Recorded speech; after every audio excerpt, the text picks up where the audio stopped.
maisons de la culture sont là pour tout le monde. Prétendons formellement donner sa chance à chacun. Que le grand domaine mystérieux de la métamorphose soit donné à tous. Et si les murs de la Maison de la Culture pouvaient parler ? La Maison de la Culture était aussi un lieu quand même assez ouvert avec des débats politiques, des débats sociaux, des débats culturels, il y avait des choses. Et si les murs de la Maison de la Culture pouvaient parler ? Qui de mieux pour parler d'un monument que ceux qui l'ont fait vivre ? À l'occasion des 60 ans de la Maison de la Culture de Firminy et des 10 ans de son inscription sur la liste du patrimoine mondial de l'UNESCO, les jeunes Apelous sont allés à la rencontre des témoins de son histoire. Usagers et personnels, d'hier et d'aujourd'hui, artistes, habitants. Ces femmes et ces hommes, qui l'ont parfois connue depuis son inauguration et qui souvent la fréquentent encore, vous dévoilent tous ses secrets de 1965 à aujourd'hui.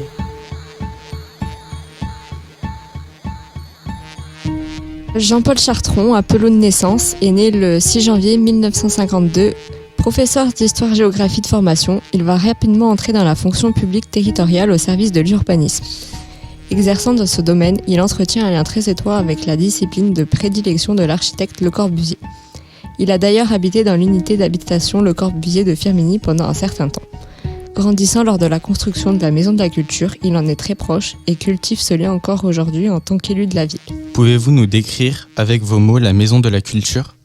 La Maison de la Culture, c'est un lieu spécial. C'est une forme de grand paquebot avec un toit inversé, ce qui est rare.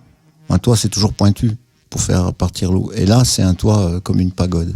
En cela, c'est un bâtiment exceptionnel dans sa construction aussi. Et puis, c'est un petit peu un lieu emblématique de la ville parce qu'il s'y est passé pas mal de choses. Et puis, il est classé au patrimoine mondial de l'UNESCO. Vous avez vu la construction.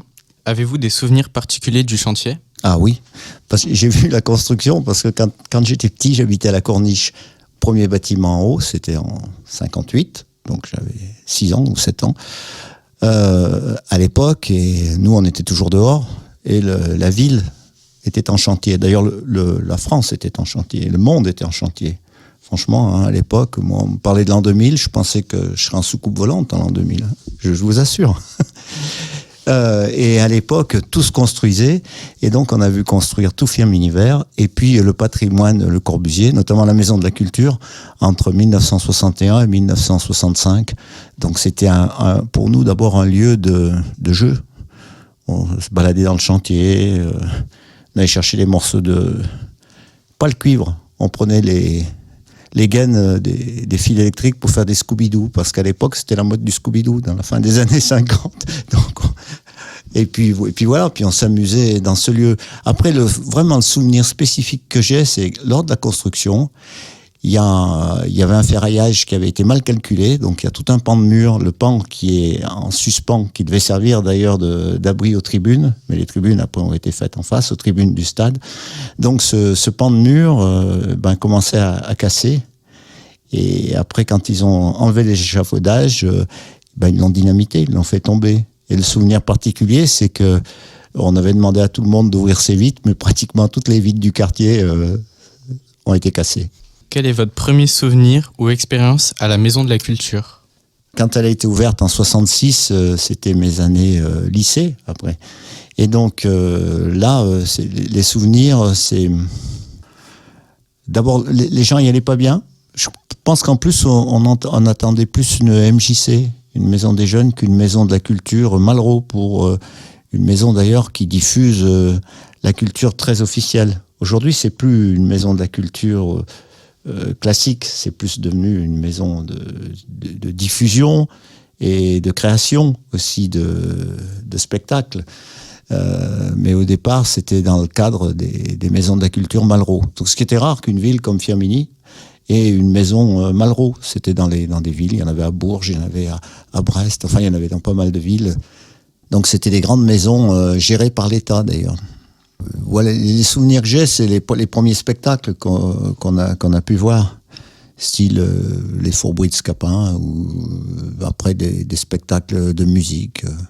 J'ai vu Memphis Slim, j'ai vu pas mal de choses. Une création aussi, les oiseaux d'Aristophane, un petit peu compliqué.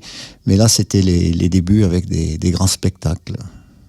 Je me souviens aussi d'un personnage remarquable qu'on connaît peut-être plus, c'est Pierre Dac, qui était un humoriste et qui était un compagnon de la Libération, qui s'était beaucoup engagé, d'abord en 14, il avait été blessé, puis après il était parti en Angleterre rejoindre le général de Gaulle et il était la voix, une des voix de Radio Londres. Cet homme est venu, il était très vieux, il est venu et il nous a parlé à la fois de la guerre 14, de son engagement dans la guerre contre le nazisme. Il était condamné à mort, lui, c'était un peu, il avait vécu une vie très particulière et il continuait à faire des émissions sur Europe 1, sur les grandes chaînes de radio et la télé. Il était venu quand même nous parler après son spectacle. D'ailleurs, dans le foyer bar, il nous avait parlé, à nous qui étions jeunes, qui avions 15-16 ans, de son engagement dans la résistance et des libertés. Ça, j'ai un souvenir particulier. En 1967, vous avez été ambassadeur à la Maison de la Culture. En quoi cela consistait ? Ah ouais, là on était en seconde à cette époque et c'était pour promouvoir la Maison de la Culture. Donc on demandait à des lycéens qui voulaient s'engager d'être ambassadeurs de la Maison de la Culture. On allait au spectacle, on avait des abonnements d'ailleurs. J'ai retrouvé, c'est marrant parce que j'ai retrouvé le prix de l'abonnement à cette époque. Et la volonté, c'était d'avoir un abonnement très peu cher. Alors, la vie augmentait, mais à l'époque, c'était 7 spectacles, 18 francs. Ce qui fait aujourd'hui 2,70 €, si on le rapportait en euros. Donc, c'était très faible aussi. Mais les gens de Firminy n'y allaient pas trop. Ça faisait un peu peur. D'abord, la culture, c'est difficile. Et puis, les bâtiments, Le Corbusier, ces blocs de béton, ils étaient un peu décriés. Donc, les gens n'y allaient pas beaucoup. Et donc, on était ambassadeurs pour faire connaître la Maison de la Culture, faire connaître la bibliothèque. Et nous, ce qu'on fréquentait le plus, c'est la bibliothèque. Il y avait une très belle bibliothèque, parce qu'il n'y avait pas une bibliothèque municipale à Firminy, il y avait une bibliothèque de Creusot-Loire, une grosse bibliothèque, et puis une bibliothèque à la Maison de la Culture, où il y avait pas mal d'ouvrages, et dans un cadre pas mal. Elle était à une des ailes je pense qu'elle a bougé. À une époque, elle était sur l'aile droite et puis après sur l'aile gauche. Voilà, il y avait cette bibliothèque sur 2 étages. Un an plus tard, en mai 68, vous avez occupé la Maison de la Culture. Ouais. Comment et pourquoi ? Mai 68, il y avait d'abord un grand mouvement étudiant, puis un mouvement social avec des grèves. La France était bloquée. Il y a eu un peu comme, vous voyez, au moment des retraites, ce que vous avez connu. Mais imaginons que, comme le mouvement des retraites, toutes les usines se mettent en grève et que ceux qui commençaient premiers, c'est les facs, puis les lycées et collèges. Et nous, on était à l'âge du lycée, donc on était délégués, rapidement, délégués de classe, et on occupait le lycée Albert Camus. À l'époque, on était tous à Albert Camus. Là, c'était plutôt le lycée technique, donc toutes les séries scientifiques, littéraires étaient à Camus. Donc on occupait le lycée, puis après on a été vidé, effectivement, parce que en mai 68, alors on s'est un peu replié sur la Maison de la Culture, un peu sur Waldeck-Rousseau, puis sur la Maison de la Culture. Donc on occupait la Maison de la Culture, on était dans les couloirs, assis, on avait les guitares, et puis voilà, ce que peuvent faire des ados. C'est pas la révolution qu'on voulait faire, on voulait un peu plus de liberté, quoi, voilà. Et on a occupé effectivement la Maison de la Culture, comme quelque temps. Après cette date, pourquoi vous alliez à la Maison de la Culture ? Qu'est-ce qu'on pouvait rencontrer là-bas ? D'abord, on allait au spectacle. Et il y avait quand même des spectacles intéressants. Donc, je l'ai suivi les spectacles. Après, ça a été Firminy, Culture et Spectacle. Mais les spectacles, et puis la Maison de la Culture était aussi un lieu quand même assez ouvert avec des débats qui s'y faisaient, que ce soit des débats politiques, des débats sociaux, des débats culturels. Il y avait des choses. Parfois, elle était ouverte au quartier, donc il y a eu pas mal de manifestations dans la Maison de la Culture. D'ailleurs, aujourd'hui, on parle plus du cadre, du béton qui est classé, de l'architecture qui est exceptionnelle.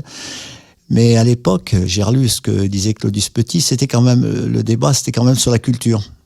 Comment avoir une culture à la fois élitiste et populaire, comment créer. Donc la question, elle se posait pas au départ quand ça a été construit en termes d'architecture. Elle se posait plus en termes de contenu. Je pense qu'il faut réfléchir à cette question d'ailleurs et avoir une maison plus ouverte sur la ville, sur le quartier, sur toutes les communautés. C'est compliqué. Voilà ce qu'on y découvrait. Vous êtes engagé en politique. Pensez-vous que les activités de la Maison de la Culture Le Corbusier, les rencontres, y ont joué un rôle ? Oui, forcément. Oui, moi je suis engagé, enfin en 68, je ne suis pas dans un parti, mais en 70, oui, quand j'étais à la fac.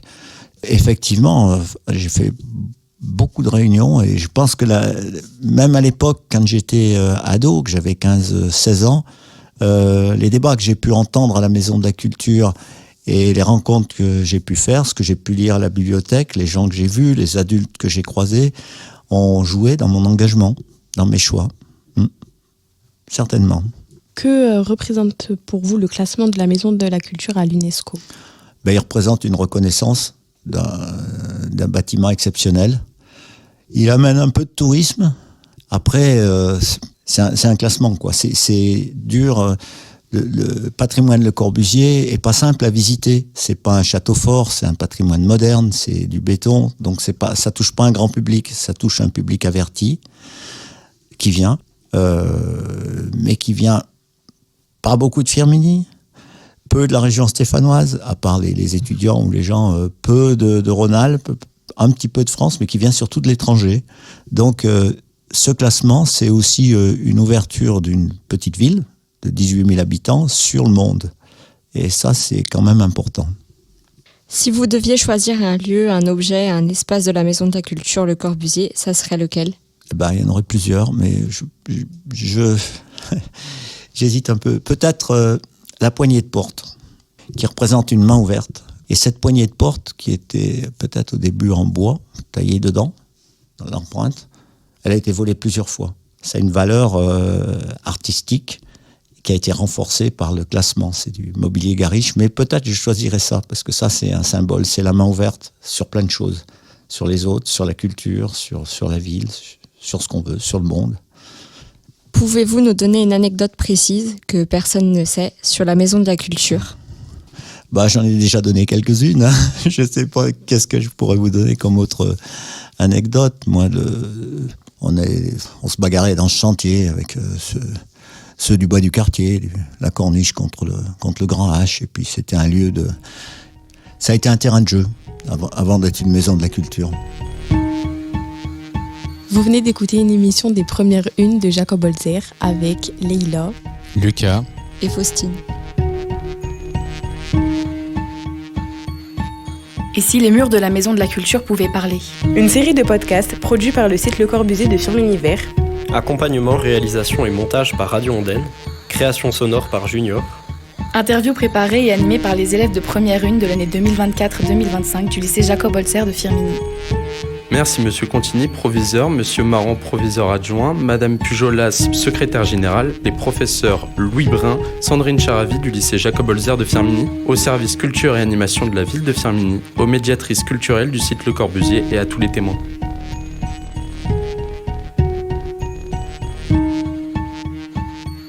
Et si les murs de la Maison de la Culture pouvaient parler ?